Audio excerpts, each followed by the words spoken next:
আজকে আমি লেটস এবং আপার ব্যাকের জন্য খুবই ইম্পর্টেন্ট তিনটি এক্সারসাইজ দেখাবো। Pull up, wide grip pull down এবং behind the neck pull down. আজকে ব্যাকের ওয়ার্কআউট শুরু করবো পুল আপ দিয়ে। এই এক্সারসাইজটি লেটস এবং আপার ব্যাককে টার্গেট করে। বি শেপের জন্য হোয়াইট গ্রিপ পুল আপ করা উচিত। আমি গ্রিপ হোয়াইট করে পুল আপ করছি, আপনারা চাইলে কিছুটা ক্লোজ করে করতে পারেন।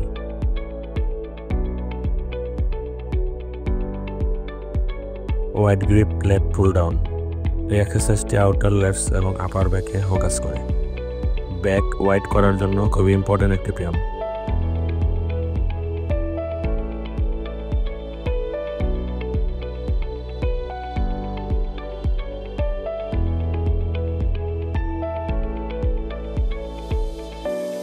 সবশেষে করব bind the neck pull down. এই এক্সারসাইজটি আপার ব্যাকের ডেপথ বাড়ায় এবং লেটসে হিট করে।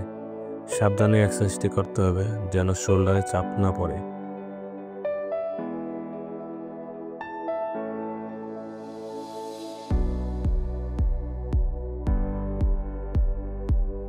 এই এক্সারসাইজগুলো 3 থেকে 4 সপ্তাহ ফলো করলে আপার ব্যাক এবং লেটসের অনেক ইমপ্রুভমেন্ট হবে ইনশাল্লাহ।